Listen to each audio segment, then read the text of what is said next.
قرآن امامہ ہے تیرا،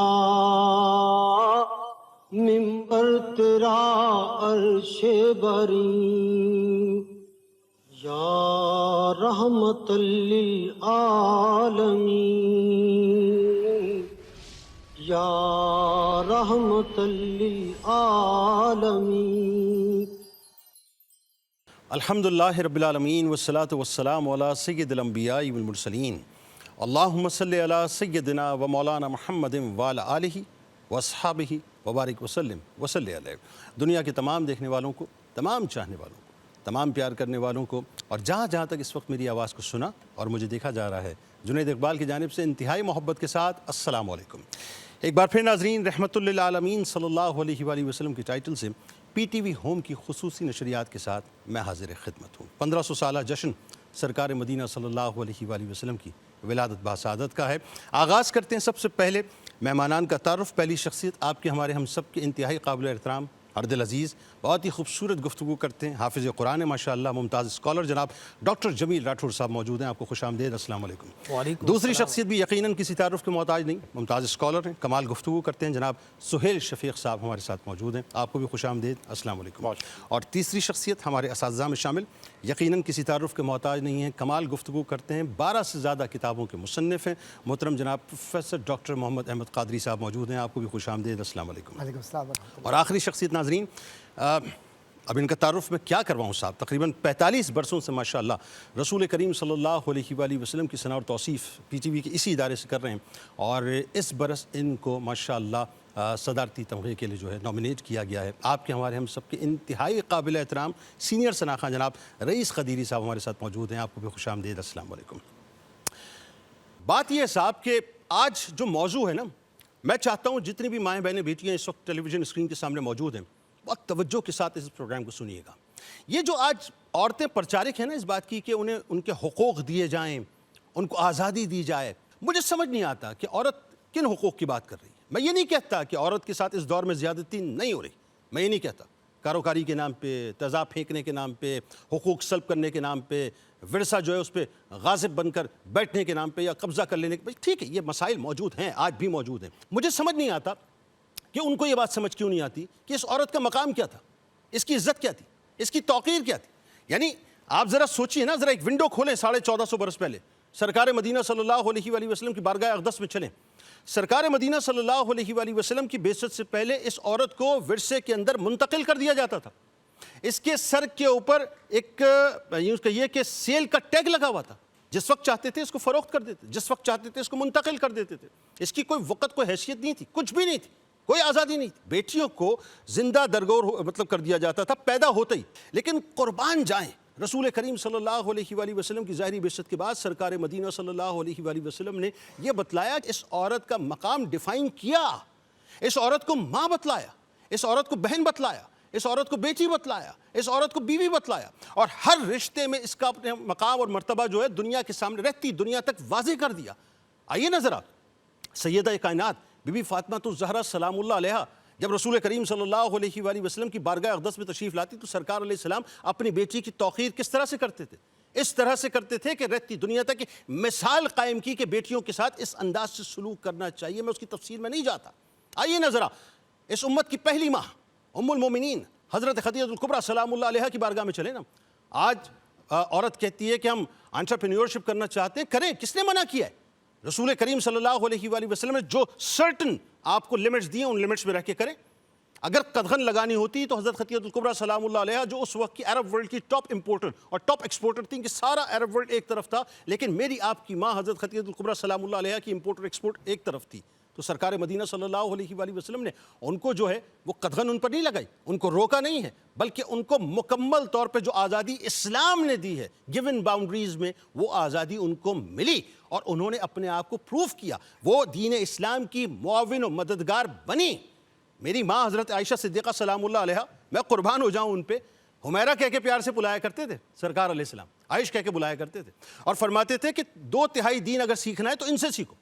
یعنی سرکار علیہ السلام کے ظاہری پردے کے بعد 2/3 دین آپ سے کبار صحابہ کرام رضوان اللہ تعالیٰ علیہم اجمعین میں منتقل ہوا۔ ایک مثال انٹرپرینیورشپ کی حضرت خدیجہ الکبریٰ سلام اللہ علیہا یعنی تجارت کی دنیا کے اندر، اور ایک مثال علم کی دنیا میں حضرت عائشہ صدیقہ سلام اللہ علیہا کی صورت میں ہمارے سامنے موجود ہے. یعنی ان سے بڑھ کے مثال یقین مانیے کائنات میں کوئی پیش کر ہی نہیں سکتا، پیش ہی نہیں کر سکتا. پھر دیگر ازواج مطہرات کو دیکھیے نا، ہر ایک اپنی جگہ جو ہے وہ اوج کمال پہ نظر آتی ہے، اور بہت تیزی کے ساتھ رینڈملی سرکار علیہ السلام نے عورتوں کے حقوق، ان کے مقام کو اتنی خوبصورتی کے ساتھ ڈیفائن کیا، واضح کیا، اور اتنی خوبصورتی کے ساتھ اس کی نیٹنگ کر دی کہ آپ آئیے ذرا بہت تیزی کے ساتھ حضرت عمر فاروق رضی اللہ تعالیٰ عنہ کے دور میں چلیں. حضرت عمر فاروق رضی اللہ تعالیٰ عنہ، آپ جانتے ہیں نا 22 لاکھ مربع میل پہ آپ کی حکومت تھی، 22 لاکھ مربع میل پہ، اور کوئی کام ایسا ہو نہیں سکتا تھا حضرت عمر فاروق رضی اللہ تعالیٰ عنہ کریں جو کہ رسول کریم صلی اللہ علیہ وآلہ وسلم کے مزاج کے خلاف ہو. مزاج رسول صلی اللہ علیہ وآلہ وسلم سے آشنائی تھی، آشنائی. آج بھی تشریف فرمائے ان کے ساتھ سرکار علیہ السلام کی. اب ذرا سوچئے مزاج آشنائی کا عالم اگر تھوڑا سا بھی ذرا سا بھی ڈیویٹ کرتا تو معاملہ اور ہوتا، لیکن آپ چونکہ مزاج آشنا تھے. اب دیکھیے آپ کر کیا رہے ہیں اپنے دور میں. آپ نے مدینہ پاک میں جس کو نگراں بنایا بازار کا، وہ کوئی مرد نہیں تھا بلکہ ایک خاتون تھی حضرت شفا رضی اللہ تعالیٰ عنہ، جن کے بارے میں کہا جاتا ہے کہ وہ اس وقت کی ٹاپ فقیہہ بھی تھیں اور ان کو محتسب کا درجہ بھی دیا گیا. یعنی رسول کریم صلی اللہ علیہ وآلہ وسلم بھی تجارت کے اور کاروبار کے بہت سے معاملات ان سے ڈسکس کیا کرتے تھے. حضرت شفا رضی اللہ تعالیٰ عنہ کو حضرت عمر فاروق رضی اللہ تعالیٰ عنہ نے یہ مقام دیا کہ پورے مدینہ پاک میں جتنی بھی تجارت ہوتی تھی اس کی پوری اسکروٹنی بھی آپ کیا کرتی تھی، اس کا احتساب بھی آپ کیا کرتی تھی، اور اس کو ڈیزائن بھی آپ کیا کرتی تھی، اس کی نگران بھی آپ تھی. یہ عورت کا مقام ہے حضرت عمر فاروق رضی اللہ تعالیٰ عنہ کے دور میں، جو کہ ایکسٹینشن ہے رسول کریم صلی اللہ علیہ وآلہ وسلم کے دور کی. اور سنیے ذرا، مکہ پاک میں حضرت عمر فاروق رضی اللہ تعالیٰ عنہ نے ایک خاتون کو منتخب کیا، وہاں بھی ایک خاتون کو منتخب کیا جن کا نام حضرت سمیرہ بنت نحیک رضی اللہ تعالیٰ عنہا ہے. اور وہ کیا کرتی؟ ان کے ہاتھ میں کوڑا ہوتا تھا، وہ بھی محتسب تھی، وہ بھی محتسب تھی، اور ان کو بھی بازاروں کا نگران رکھا تھا. یعنی جتنی بھی تجارت ہوتی تھی آپ اس کی نگرانی کیا کرتی تھی. اب مجھے بتائیے صاحب کہ حضرت عمر فاروق رضی اللہ تعالیٰ عنہ کے پاس مردوں کی کمی تھی؟ نہیں. صحابہ کی کمی تھی؟ نہیں. کبار صحابہ کی کمی تھی؟ نہیں. یہاں عورت کے مقام کو رہتی دنیا تک حضرت عمر فاروق رضی اللہ تعالیٰ عنہ نے بھی ڈیفائن کیا کہ اگر عورت میں صلاحیت ہے تو پھر اس کو یہ مقام اور مرتبہ ملنا چاہیے. پھر صاحب دیکھیے نا، آپ غزوہ احد سے لے کے آپ تبوک تک چلے جائیے. رسول کریم صلی اللہ علیہ وآلہ وسلم کے دور میں ہماری ماں حضرت عائشہ صدیقہ سلام اللہ علیہ کو لے لیجئے، حضرت ام سلیت کو لے لیجئے، حضرت ام سلیم کو لے لیجئے، کئی ایک صحابیہ رضوان اللہ تعالیٰ علیہ مجمعین اپنے اپنے وقت میں وہ زخمیوں کی مدد کرتی رہی ہیں، ان کو پانی پلاتی رہی ہیں. بلکہ میں آپ کو بتلاؤں اس اسلام کی ہم جب بات کرتے ہیں تو اسلام کی خوبی کیا ہے. اسلام میں ایک اور خاتون گزری ہیں، حضرت ام رفیدہ رضی اللہ تعالیٰ عنہ. یہ وہ خاتون ہیں جنہوں نے اپنا کیمپ مسجد نبوی کے ساتھ لگایا تھا. یعنی جتنے بھی صحابہ زخمی ہو کر جنگوں سے آیا کرتے تھے ان کی تیمارداری حضرت ام رفیدہ رضی اللہ تعالیٰ عنہ کیا کرتی تھی. اور کبھی کبھی یہ کیمپ مسجد نبوی تک میں آ جایا کرتا تھا، یعنی سرکار کی اجازت سے. ایون تاریخ یہ بھی بتاتی ہے کہ یہ مسلمانوں کی پہلی سرجن بھی گزری ہیں. ذرا سوچئے مقام اور مرتبہ ام رفیدہ رضی اللہ تعالیٰ عنہ کا. اب مجھے آپ ایک بات بتائیے، میں نے بہت مختصر وقت میں چھوٹی سی نہیں بہت عظیم الشان مثالیں ہیں ہمارے لیے تو، لیکن میں نے مختصر وقت میں مختصر مثالیں آپ کے سامنے پیش کی ہیں. ان مثالوں کو سننے کے بعد آج اگر کوئی عورت یہ کھڑے ہو کے کہے مجھے تو میرے حقوق چاہیے، مجھے تو میری آزادی چاہیے، مجھے تو یہ نہیں مل رہا، مجھے تو وہ نہیں مل رہا، جو نہیں مل رہا وہ اس سسٹم کی غلطی ہے، جو نہیں مل رہا وہ ہماری غلطی ہے، جو نہیں مل رہا وہ اس فریم ورک کی غلطی ہے. نبی کریم صلی اللہ علیہ وآلہ وسلم نے سب کچھ عورتوں کو دے دیا ہے. اللہ اور اس کے رسول صلی اللہ علیہ وآلہ وسلم نے عورت کے مقام، اس کے حق، ایون اس کے فرائض اور کس فریم ورک میں رہ کے اس نے کام کرنا ہے، اس کے تقدس کا خیال رکھتے ہوئے، اس کے احترام کا خیال رکھتے ہوئے، اس کی حیا کا خیال رکھتے ہوئے، اس کی شرم کا خیال رکھتے ہوئے ڈیفائن کر دیا ہے. بدقسمتی ہماری ہے کہ نہ ہم نے دین اسلام کو اس انداز سے پڑھا، نہ دین اسلام کو اس انداز سے سمجھا، نہ دین اسلام کو اس انداز سے منتقل کیا. میں صرف ایک جملہ آخر میں عرض کرنا چاہتا ہوں، ادھر ادھر بھٹکنے کی بجائے آج بھی میں دعوے سے بات عرض کر رہا ہوں، اگر عورت حقوق اور فرائض کے معاملے میں صحیح طور سے دین اسلام سے آ کر جڑ جائے نا، خدا کی عزت و جلال کی قسم اس عورت کو پھر کسی بات کی حاجت نہیں. آغاز کرتے ڈاکٹر صاحب، بہت اہم ترین بڑا ریلیونٹ موضوع، اور یہ میرا خیال ہے اب چونکہ فتنہ پروری اس حد تک بڑھ چکی ہے کہ اب یہ آگ ہمارے گھروں تک آنے لگی ہے. اب بچیوں میں یہ بات پیدا ہونا شروع ہو گئی، بھائی اسلام جو ہے وہ سپریس کر رہا ہے، اسلام دبا رہا ہے. اسلام نے تو مقام دیا صاحب، عورت ٹھیک ہے، ذرا آغاز تو کیجئے قرآن پاک سے. بسم اللہ الرحمن الرحیم، الصلاۃ والسلام علیکہ یا رسول اللہ وعلی آلکہ و اصحابکہ یا حبیب اللہ. وَلَهُنَّ مِثْلُ الَّذِي عَلَيْهِنَّ بِالْمَعْرُوفِ صدق اللہ العظیم۔ سب سے پہلے تو جنید صاحب آپ نے کیا کمال ماشاءاللہ خاکہ کھینچا اور کیا کمپریہنسو کم وقت میں آپ نے گفتگو کی جزاک اللہ اور دین اسلام کی ترجمانی کا حق ادا کیا۔ جزاک اللہ۔ میں تھوڑا سا انہی اینگلز کو ٹچ کرنا چاہوں گا۔ Please up to you. آقا کریم علیہ الصلوۃ والتسلیم سے پہلے اگر آن دا ہول میں اگر گفتگو کروں تو انسان تو بہت تھے، لیکن سرے سے انسانیت کہیں موجود نہیں تھی۔ ٹرو۔ عورتیں بہت تھیں لیکن مقام کہیں موجود نہیں تھا۔ رسول خدا صلی اللہ علیہ وسلم کی جب بعثت ہوئی تو 6 ہجری میں کوئی شخص یہ نہیں کہہ سکتا تھا کہ عورت اور اس کے ساتھ عزت کا لفظ لگایا جائے، ٹھیک ہے نا؟ لہٰذا کوئی اس کو پریڈکٹ نہیں کر سکتا تھا کہ عورت اور اس کے ساتھ عزت، مقام، مرتبہ، کوئی لفظ یہ لگا دیے جائیں، یہ کوئی پریڈکشن کر ہی نہیں سکتا تھا۔ حیرت انگیز طور پر جب آقا کریم علیہ الصلوۃ والتسلیم کی بعثت ہوئی تو عربک پیننسولا کے اگر ایسٹرن بارڈر کو وہاں دیکھیں تو وہاں کسریٰ کی حکومت ہے، اور وہاں پر باقاعدہ انسانوں کی گردنوں میں غلامی کی زنجیریں ڈال کر اور ان کے اوپر برتری کا نقارہ بجاتے ہوئے نظر آ رہے ہیں۔ عورتوں کے متعلق وہاں پر ڈسکشن ہوتی ہے کہ یہ سول لیس ہے، اس کے اندر کوئی روح موجود نہیں ہے۔ 12 ہزار بیویاں رکھتے تھے۔ جی ہاں ایسا ہی ہے، اور یہ عزت کے لائق نہیں ہے، فقط کھلونا ہے ان کو۔ تو یہ یہاں پر ایسٹرن بارڈر کا یہ حال ہے۔ اگر ویسٹرن بارڈر پہ دیکھیں کہ آج جو مغرب کے لوگ کہتے ہیں کہ صاحب ہم جو ہے وہ بہت زیادہ صاحب تہذیب کے دلدارہ ہیں، لیکن وہاں پر دیکھیں تو وہاں پر ایک مخصوص بیزنٹائن خاندان صدیوں سے انسانی گردنوں پر اپنی برتری کا نقارہ بجا رہا ہے۔ وہاں کہیں ایک طرف تو غلاموں کو زنجیریں ڈال کر گلیڈیٹر سینٹر میں لے جا کر انہیں لڑوایا جاتا ہے۔ اگر فلاسفہ یونان کو دیکھیں تو وہاں پر بھی یہی، چاہے وہ اسٹوٹس ہو، چاہے وہ بوکریٹ ہو، سیکریٹ ہو، 2 بیویاں کی ہوئی تھی صاحب انہوں نے، وہ یہ کہتا تھا کہ عورت کے جناب 34 دانت ہوتے ہیں غالباً، بتائیے اس کے اندر روح ہے یا نہیں ہے، کیا یہ یا انسان ہے بھی یا نہیں ہے، ٹھیک ہے نا؟ یہ بحث ہو رہی ہے۔ اور اگر میں کرسچینٹی کے الہامی مذاہب کی دیکھوں تو وہاں پر ایک فالس تھیوری آ گئی تھی کہ حضرت آدم علیہ السلام ate that tree, it was the tree of the knowledge، ٹھیک ہے نا؟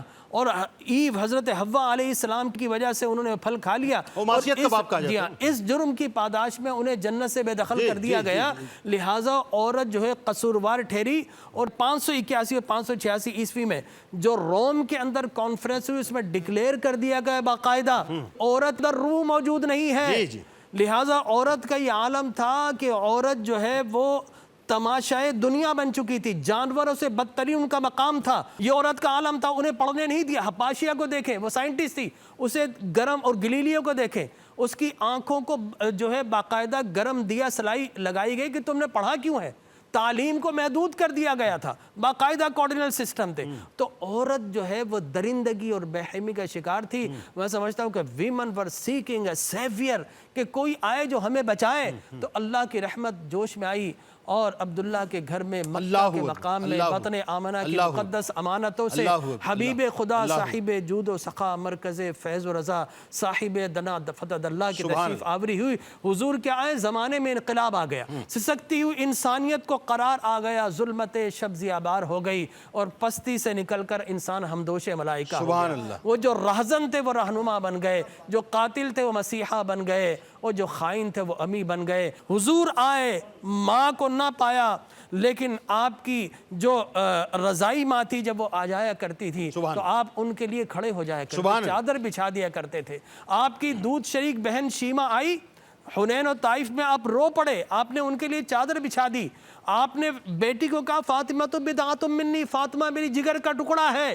ماں کو کہا الجنت تحت اقدام الامہات، کہ یہ ماں کے قدموں تلے جنت ہے۔ آپ نے بتایا عورتوں کے سارے روپ بڑے اچھے ہیں، عورت ماں ہے تو سراپا دعا ہے، عورت بیوی ہے تو سراپا وفا ہے، عورت بیٹی ہے تو یقینی طور پر سراپا حیا ہے، اور عورت اگر بہن ہے تو درد آشنا ہے۔ کیا کہنے ہیں ڈاکٹر صاحب، کیا خوبصورت تمہید ہے۔ اچھا اب بات یہ ہے کہ جو پہلا فیضان، ویسے تو پوری کائنات نے فیضان لیا، لیکن میری عقل، میرا وجدان یہ کہتا ہے کہ پہلا فیضان ملا ہی عورت کو۔ جس وقت ثویبہ نے جا کر اس ملعون ابو لہب کو یہ بتلایا کہ تمہارے یہاں جو بھتیجا ہوا ہے، تو اس نے جو اپنی انگلی کے اشارے سے آزاد کیا، پہلا فیضان عورت ہی کو ملا تھا کہ عورت کو جو ہے آزادی، یہ سمبولک آزادی تھی، سرکار علیہ السلام نے اپنی تشریف آوری کے ساتھ دی کہ اب میں آ گیا ہوں، اب عورت آزاد ہے، اب عورت کے حقوق کو سلب نہیں کیا جائے گا۔ اب ذرا یہ بتائیے ڈاکٹر صاحب، جو بڑی اہم ترین بات ہے، اور ظاہر میں اسی ریلیونسی میں چونکہ ایک بیک گراؤنڈ آ گیا، میں چاہتا ہوں یہ تشنگی نہ رہے، قرآن پاک پہ بھی ضرور بات ہونی چاہیے. ہمارا پرابلم یہ ہے نہ قرآن پڑھتے ہیں نہ احادیث پڑھتے ہیں نہ سرکار کی سیرت, اور تبلے لے کے کھڑے ہو جاتے ہیں روڈ کے اوپر کہ صاحب ہمیں آزادی چاہیے. بتائیے. بسم اللہ الرحمن الرحیم. تمام تعریفیں اللہ رب العزت کے لیے اور بے شمار درود و سلام سید المرسلین خاتم النبیین صلی اللہ علیہ وسلم کی ذات بابرکات پر. انسانی معاشرے کی تکمیل خواتین کے, عورتوں کے بغیر نہیں ہے, اور قرآن کریم جو کہ انسانوں کی ہدایت کے لیے نازل ہوا اور آخری صحیفہ ہے, وہ عورت جو قابل ذکر نہیں تھی, قابل ملامت تھی. قرآن کریم کی پوری ایک سورۃ النساء کے نام سے نازل اللہ. متعدد آیات ہیں, کس آیت پر بات کی جائے, لیکن اگر اشارتاً بھی میں ذکر کروں تو قرآن کریم کے مطالعے سے ہمیں یہ معلوم ہوتا ہے کہ جس مساوات کی بات کی جاتی ہے, قرآن کریم نے تو ایسا برابری کا ذکر کیا ہے صفات کے حوالے سے کہ قرآن کہتا ہے کہ ان المسلمین والمسلمات, کہ مومن بے شک مومن مرد اور مومن عورتیں, ان المسلمین والمسلمات والقانتین والقانتات والصابرین والصابرات والخاشعین والخاشعات. اللہ. اور اسی طرح قرآن کریم ذکر کرتا چلا جاتا ہے کہ مومن مرد, مسلمان مرد, مسلمان عورتیں, مومن مرد, مومن عورتیں, وفادار مرد, وفادار عورتیں, اطاعت کرنے والے, صبر کرنے والے, صبر کرنے والیاں, ذکر کرنے والے, ذکر کرنے والیاں, اپنی عزت و عصمت کی حفاظت کرنے والے مرد, اور اسی طرح سے اپنی عزت و حفاظت کی عصمت کی حفاظت کرنے والی عورتیں. تو برابری سے ساتھ ذکر کرتا ہے, اور قرآن کہتا ہے کہ من عمل صالحا من ذکر او انثی, کہ جو کوئی بھی نیک عمل کرے گا چاہے وہ مرد ہو یا عورت ہو, اللہ تعالیٰ اس کو اس کا پورا اجر دے گا. اچھا, یہاں قطع کلام کی معافی. اس برابری سے مراد وہ برابری ہے جس برابری کو جو آج کلیم کیا جاتا ہے کہ عورت و مرد جو ہے برابر ہیں. دیکھیں, اللہ تبارک و تعالیٰ نے قرآن کریم میں اس بات کو بالکل واضح کر دیا کہ مرد کی خلقت مختلف ہے اور عورت کی خلقت مختلف ہے. یعنی جسمانی طبع کے لحاظ سے, فطری لحاظ سے دونوں میں فرق موجود ہے. یہی وجہ ہے کہ دونوں کا دائرہ کار بھی مختلف ہے. جب قرآن کریم الرجال قوامون علی النساء کہتا ہے تو وہ اسی چیز کی طرف اشارہ کرتا ہے, لیکن اس کے ساتھ ساتھ جب ہم دیکھتے ہیں کہ عدل اور انصاف کا معاملہ, تو اس میں ہمیں کہیں کوئی فرق نظر نہیں آتا. ایمان کے لحاظ سے کوئی فرق نظر نہیں آتا, عمل کے لحاظ سے کوئی فرق نظر نہیں آتا, حقوق کے لحاظ سے کوئی فرق نظر نہیں آتا. ابھی علامہ صاحب نے ذکر کیا کہ عورت قابل ذکر نہیں تھی, وہ خود ایک مال, کوموڈیٹی کی حیثیت رکھتی تھی. لیکن قرآن کریم یہ کہتا ہے کہ للرجال نصیب مما اکتسبوا, کہ مرد جو کماتا ہے وہ اس کا ہے. اسی طرح سے وللنساء, اور جو عورتیں اپنی محنت سے حاصل کریں وہ ان کا ہے, یعنی پراپرٹی کا حق عورت کو پورا دیا گیا. اسی طرح سے ہم یہ دیکھتے ہیں کہ قرآن کریم ہمیں بتاتا ہے کہ جو سب سے اہم رشتہ ہے مرد اور عورت کے درمیان, اس کو اتنی خوبصورتی سے قرآن بیان کرتا ہے کہ ہن لباس لکم وہن لباس لہن, سبحان اللہ. تمہارے لیے لباس کی مانند ہیں, تم ان کے لیے لباس کی مانند ہو. اور لباس ایک دوسرے کے عیب کو چھپا لینے کا, ایک دوسرے کو آراستہ کر دینے کا نام ہے. تو قرآن کریم اتنے خوبصورت الفاظ میں اس چیز کو بیان کرتا ہے. پھر اسی طرح سے ہم دیکھتے ہیں کہ قرآن کریم میں اس بات کا ذکر بھی ہمیں ملتا ہے کہ قرآن کہتا ہے وَعَاشِرُهُنَّ بِالْمَعْرُوفِ, کہ خواتین کے ساتھ معروف طریقے سے, اچھے طریقے سے, حسن سلوک کے ساتھ پیش آؤں. اور نبی کریم صلی اللہ علیہ وسلم کی خدمت میں خواتین حاضر ہوتی, کوئی مسئلہ بیان فرماتی, آپ قرآن کریم کی روشنی میں, قرآن وحی الہی کی روشنی میں اس کا حل ان کے سامنے رکھ دیا کرتے ہیں. ابھی آپ نے کافی مثالیں پیش کی, تو یہ تمام کی تمام مثالیں اسی چیز کا پرتو ہیں کہ قرآن کریم نے جو حقوق, جو عظمت اور مقام خواتین کا بیان کیا ہے, وہ ہمیں عہد رسالت مآب صلی اللہ علیہ وسلم میں ان خواتین کی صورت میں نظر آتی ہیں. ایک بات بتائیے جس پہ چڑ ہوتی ہے, ظاہر ہے ایک خاص طبقے کو جو سو کالڈ متجددین ہیں, کہ یہ جو الرجال قوامون علی النساء کی بات ہے, اس میں یہ کہتے ہیں کہ صاحب یہ مطلب یہ نگرانی ہمیں قبول نہیں. معاذ اللہ وہ ڈینائل موڈ پہ اس بات کے اوپر جو ہے نا, کہ وہ قرآن کی اس آیت کو ماننے کو تیار نہیں, اس کی انٹرپریٹیشن ماننے کو تیار نہیں, اور وہ کہتے ہیں جی ہم برابر ہیں, ہم برابر ہیں. اگر یہ مثال کے طور پہ کسی فرم کا سی او ہے تو ہم بھی ہو سکتے ہیں, یہ سی او ہے تو ہم بھی ہو سکتے ہیں, مطلب جو اسٹینڈرڈ اس کا ہے یا جو مقام اس کا ہے وہ مقام ہمارا ہے. تو میں سمجھنا صرف اتنا چاہ رہا ہوں, اس کنفیوژن کو تھوڑا سا دور کیجیے گا کہ کیا مطلب جو نگران رکھا ہے اس سے ایک درجہ مرد اوپر ہو جاتا ہے یا اسی درجے پہ کھڑا ہے جس درجے پہ عورت کھڑی ہے؟ دیکھیں, قرآن کریم کی اس آیت پر اگر غور کیا جائے تو یہ معلوم ہوتا ہے واضح طور پر کہ یہ برتری بیان نہیں کی گئی ہے. الرجال قوامون علی النساء, یہاں پر منتظم کے طور پر بیان کیا گیا ہے کہ نگرانی حفاظت یعنی ایک ذمہ داری ریسپانسبلٹی ہے جو اضافی طور پر مرد کو دے دی گئی ہے. ٹھیک ہے.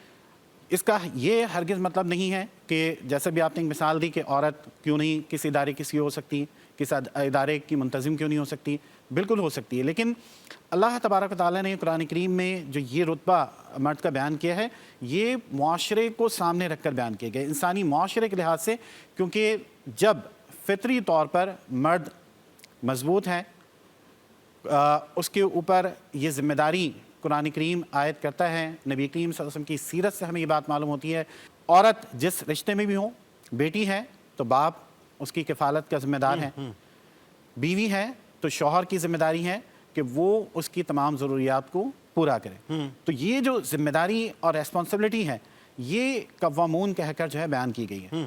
اس کا یہ ہرگز مطلب نہیں ہے کہ عورتوں کے درجے کو کم کر دیا گیا, اس کا مطلب یہ ہے کہ مرد کی ذمہ داری کو بڑھا دیا گیا. ٹھیک. اور مسئلہ یہ ہے کہ یہی ڈیبیٹ بہت سے اور ونڈوز کھولتی ہے کہ جہاں پر یہ کہا جاتا ہے صاحب کہ مرد جو ہے وہ اپنی یوں کہیے کہ اپنے نگرانی کا فائدہ اٹھاتا ہے اور وہ سپریس کرتا ہے عورت کو, جبکہ رسول کریم صلی اللہ علیہ وآلہ وسلم نے تو بڑا واضح مطلب صرف فرامین نہیں پریکٹیکلی ان کے حیات طیبہ پھر ان کے غلاموں نے جس طرح سے میں نے بھی مثالیں دی, مطلب اتنی روشن مثالیں موجود ہیں. اس کے بعد رہ کیا جاتا ہے کہ عورت تو ہر کام کر سکتی ہے. ہاں وہی بات وہ جو گیون باؤنڈریز ہیں سرٹن باؤنڈریز, تو جو سرکار نے طے کیا وہ ذرا بتائیے. اعوذ باللہ من الشیطان الرجیم, بسم اللہ الرحمن الرحیم.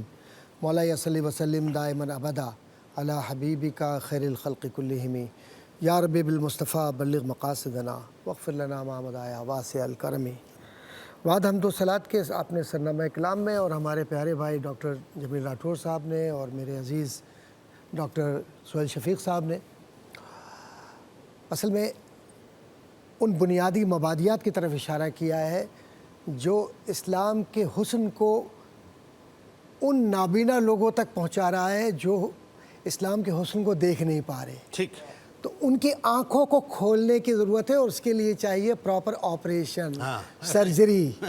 جب تک وہ نہیں ہوگی وہ تعصب کی اینک نہیں اترے گی.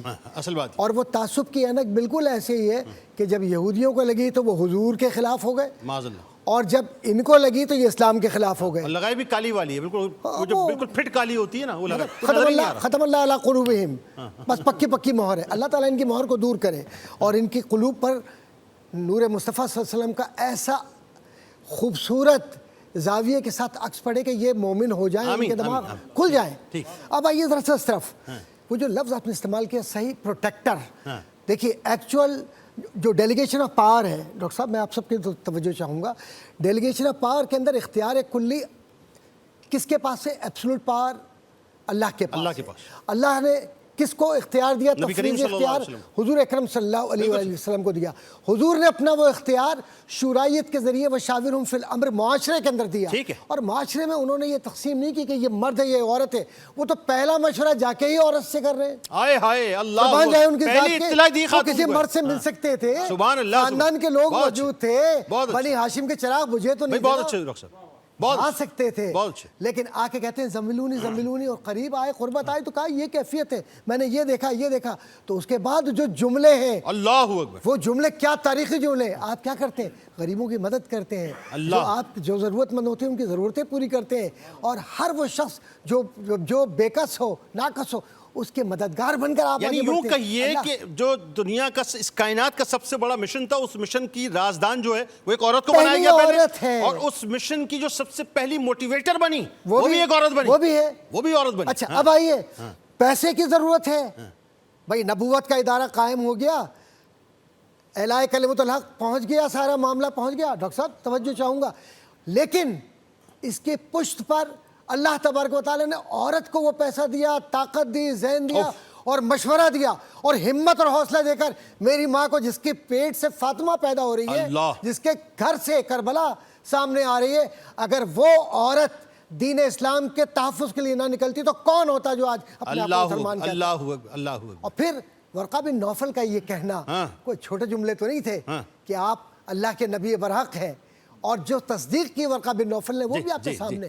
پھر اس کے بعد قرآن کریم میں جو آیات قرآنی ہیں جس کی طرف اشارہ کیا, لباس, اتنی خوبصورت مثال آپ کسی اور کتاب میں لا کر دکھا دیجیے, نہیں ہے, آتی نہیں. پھر ساتھ ہی ساتھ سورہ نساء اور پھر سورہ مریم. علم تفسیر اور اصول تفسیر, میں پوری ذمہ داری سے اپنے بہن بھائیوں سے بات کہہ رہا ہوں.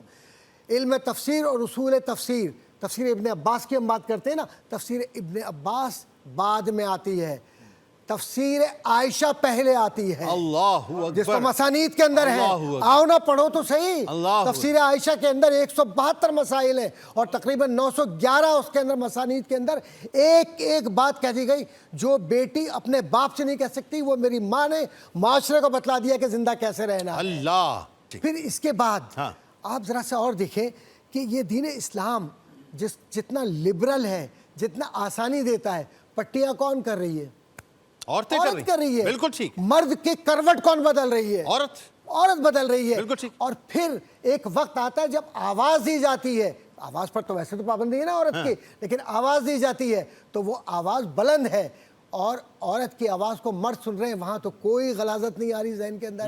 کیوں کہ وہاں پر دین کے حق کے لیے اور دین کے جہاد کے لیے اور دین کی طاقت کے لیے جب عورت کھڑی ہوتی ہے تو مرد سے آگے نظر آتی ہے. سر میدان جہاد میں تیر اٹھا اٹھا کے خواتین دے رہی ہیں, اب آپ پانی آ جائیے, پلا رہی ہیں, اب آپ آ زخمیوں جائیے. کی تیمارداری کر رہی ہیں, عورتیں کر رہی ہیں نا. الرجال قوامون علی النساء, اس پر علماء اور مفسرین نے بات جو کی وہ اپنی جگہ پر ہے, لیکن یہاں پر جن لوگوں نے بددیانتی کی ہے یا کروا رہے ہیں یا ذہنوں میں یہ خلفشار پیدا کر رہے ہیں معاشرے کے اندر کہ میری مرضی, تو یہ مرضی کا لفظ نہیں, اللہ کی مرضی کے علاوہ کسی کی مرضی نہیں. قرآن نے مرد اور عورت کو مساوی اس لیے بنایا کہ کہا کہ تم دونوں کی مرضی اور منشا نہیں ہے, تم دونوں اللہ کے حکم کے پابند ہو.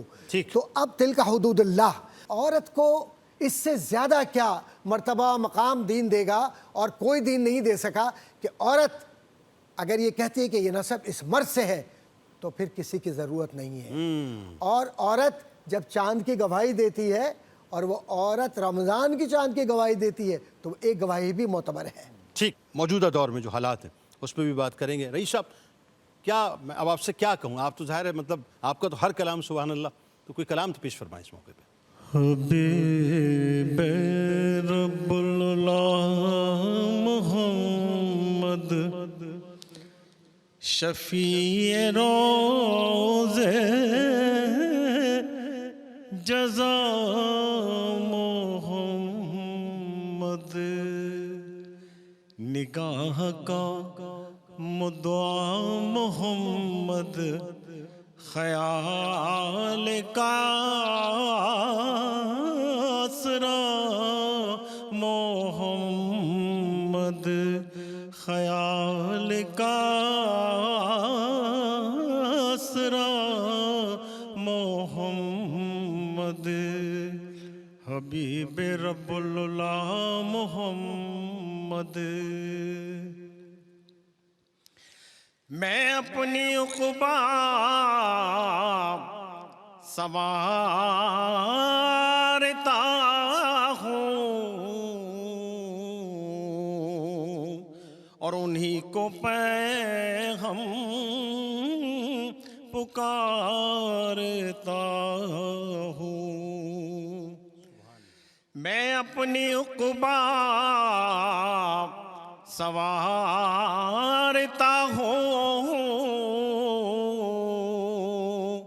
انہی کو پہ ہم پکارتا ہوں میری زباں پر ہے یا حبیبی میرا وظیفہ ہے یا محمد میرا وظیفہ ہے یا محمد حبیب رب اللہ محمد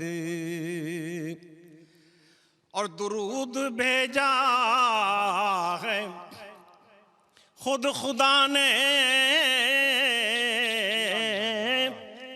درود بھیجا ہے خود خدا نے اور رموز کون کہ کون جانے کہیں پہ محبوب کبریا تھے اور